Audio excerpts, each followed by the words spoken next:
Stanisław Barszczak, message to the interested parties in the conflict in the East. Dear people of the Ukrainians and Russia, my heart. I greet you soldiers with my forehead. I bow you my head to the citizen of the earth. Let's join our ranks. The world disregards living people. We are still killing living people in our era, in Ukraine. And Vladimir Putin is right to continue the fight against Ukraine. The earth, with its modern troubles and problems, is heading for the abyss. It cannot understand that Ukraine is not only about its independence, but about a living man who is too much used, trampled on, and destroyed in his dignity. Everyone is there, and everyone still dies for the cause. And I repeat here that human freedom cannot be counted by the number of the tanks and weapons that the United States and the West sent to Ukraine. However free and independent Ukraine was and will always be. And human freedom does not lie solely in the protected territory of one's own state. Although the protected sovereignty of its territory seems to be a showcase of the state, people in this era have regained consciousness, and now that man with its sovereign internal territory is still disregarded and destroyed. We have the third millennium of Christianity, which by no means believes that spectacular, immediate relief is enough to protect man in his supreme dignity. Recently, Cardinal Konrad Krajewski from Poland was 20 kilometers from the front in Ukraine with emergency aid for soldiers and civilians. And as he himself said, when a bomb went off nearby, I didn't know where to run. So it is not true that we saved a man with this spirit anew. As I have said many times elsewhere, I will repeat it again. The life of a man free from the inside is still in danger and unfortunately still not saved. We do not help the whole man in his dignity. Forgive me for this comparison, but both Jesus and Pilate were right. Let's look at 2,000 years back. They asked themselves what the truth was, and as a result, they gave their lives for the truth and even had to die for it. The world of Emperor Tiberius did not understand the vague moment that had come. A tragedy happened.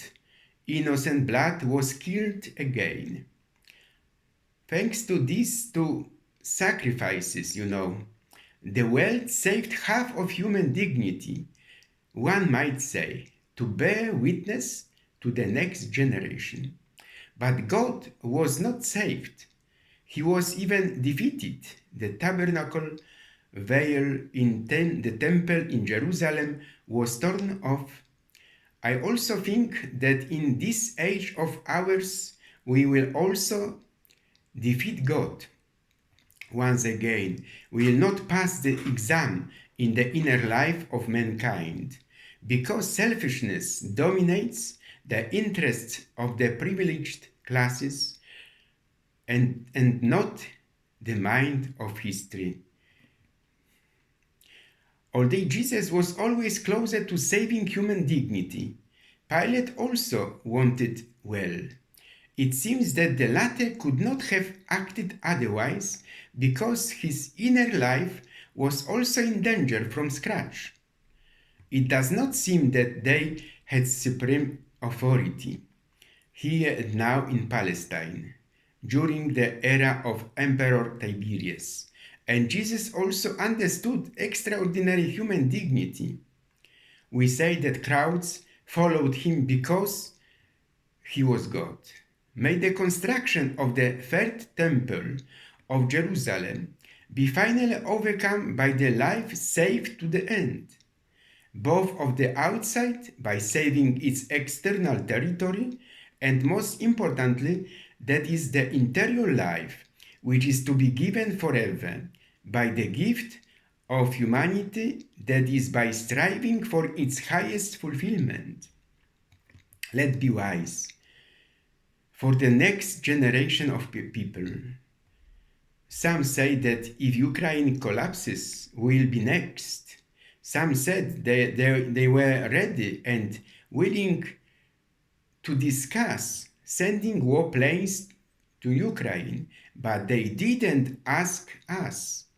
They added that they are almost at the final stage of an agreement to repair and return damaged Ukrainian war equipment, including captured Russian tanks. The politician from President Putin's United Russia party said that the military campaign in Ukraine was absolutely as planned, and added that the plan had not yet been made available to parliament. In turn, the Minister of Foreign Affairs of Ukraine said that the massacre in Bucha changes the rules of the game. President Putin is now calling on hundreds of thousands of reservists after defeats on the battlefield. I am ready to go to war, Russian deputy and television presenter of pro-Putin Yevgeny Popov said. He was ready to join the army and go wherever he was needed. The Kremlin has started what it calls partial mobilization and has announced that it will receive 300,000 newly appointed soldiers to fight in Ukraine. What about the Ukrainians? We are not afraid of Russian blackmail. If Russian President Vladimir Putin tried to threaten Ukrainians with an announcement of partial mobilization of troops, he did not succeed, said the chairman of the EU Integration Committee of the Ukrainian Parliament. Here I would say we need a place where we can work together peacefully. And every day Putin's invasion cost him $1 billion. So from the perspective of revenues, he still has money for it.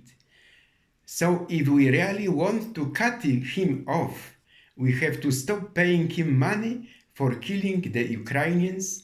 That's what's happening now. The Ukrainians told the allies loud and clear what weapons they needed, and that those who do not provide them do not want Ukraine to win. We just need more people for this. Due to the constant support of the President of Poland, Andrzej Duda, the President of Ukraine, Volodymyr Oleksandrovich Zelensky, I say that I do not agree with him on many issues. However, I can only do good in writing. And I had the idea that by working this way, I would raise people's morale. Anyone can now be the crowd that gathered around the great 10 million strong social solidarity movement in Poland in 1980. I am constantly working to build an independent tribunal to deal effectively and objectively with gender-based violence in countries affected by war. On a personal level, I was concerned with reports of violence, but had to be independent in my role. There are procedures, there are rules, there are many technical details, and each court operates in a very specific way. And this is one of the challenges when you face the challenges of the judiciary. Today, this is what lawyers and competent persons say. Europe needs a contingency plan for energy and gas to minimize the effects of insufficient gas and energy. However, scars will continue to be visible in the European economy and workforce. More and more weapons have to be delivered to Ukraine and faster. They have to be handed over to the Ukrainian armed forces, which skillfully use the instruments if they have them at hand. Someone said Putin would be happiest if Italian right Giorgia Meloni wins, and it has already become a fact. A Russian-born choreographer Alexei Ratmansky, who recently staged Giselle in London with the United Ukrainian Ballet, talked about the challenges of working on it during the war in Ukraine. United Ukrainian Ballet is a group of Ukrainian dancers, technicians, and artists who fled the country from the invasion of Russia and now live in the Netherlands. The former head dancer worked on a new production with the Bolshoi Theatre, and when the conflict broke out, he left Russia. You wake up in the morning and you want to know which cities have been bombed, how many people have died, which buildings have been destroyed, and to see if all your loved ones are safe, he said. And I just want people to feel better. From my part, I don't want to remind you of the problems of today, but spontaneously, as you know, although I am a Catholic priest, I am interested in politics, because despite the appeals and actions of politicians and the greats of this world, there is still no shortage of suffering and injustice. Not only Christians are dying, but also defenseless people. I will say more. I have been accompanying the modern life of the world for 60 years. I will say more.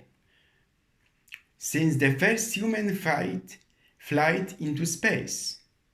And I took my life as a topic, so what I wrote down became autobiographical most often.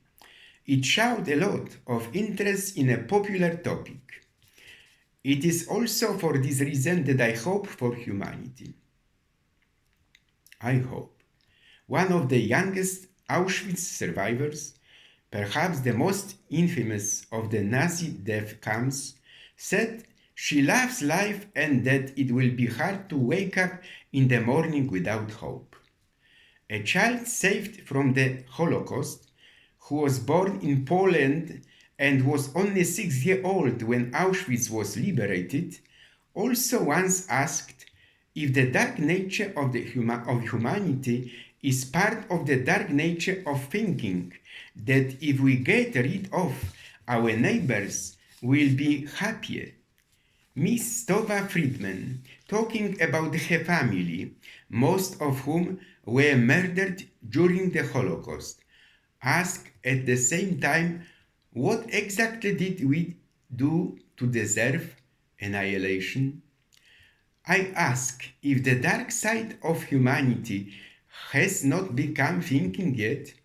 Let's get rid of our neighbors and we will be happier.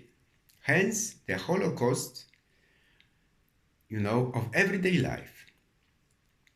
Now let me talk about myself again. Poles have abandoned me. They even stripped me of my name and surname, for which I am otherwise grateful. All day it hurts that for many years I did not have a neighbor, a Jew, who would stand up for me. Moreover, I believe that I have the right to my own institution, a personal agency, to make me even closer, more transparent, useful and readable to the people of the third millennium. Meanwhile, I constantly pray for the conversion of an ordinary man like Putin. We here in Poland understand very well that the Ukrainians are, in a sense, fighting a war. They fight against Russian imperialism. At the moment, it just so happens that the war is fought in Ukraine. It may as well be anywhere else on the outskirts of Russia.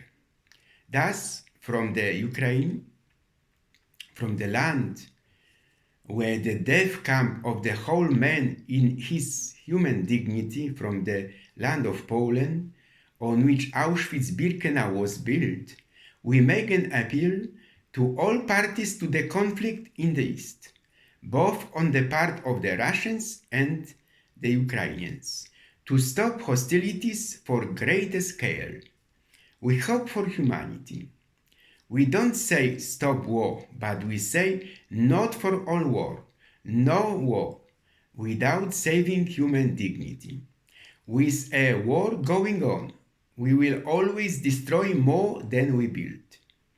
The only way to end this war is to unconditionally win a new solidarity of conscience. Let us sit at the tables and look for mutual tolerance for the next 20 years. Perhaps smarter ones will come for us. Let us save what we can in terms of the offended dignity of people. Long live free Ukraine. Long live free Russia. Long live the free wealth of humanity tomorrow. I greet you, host of the planet Earth. I bow my head before you, soldiers. Let us join the appeal again and be wise. Amen.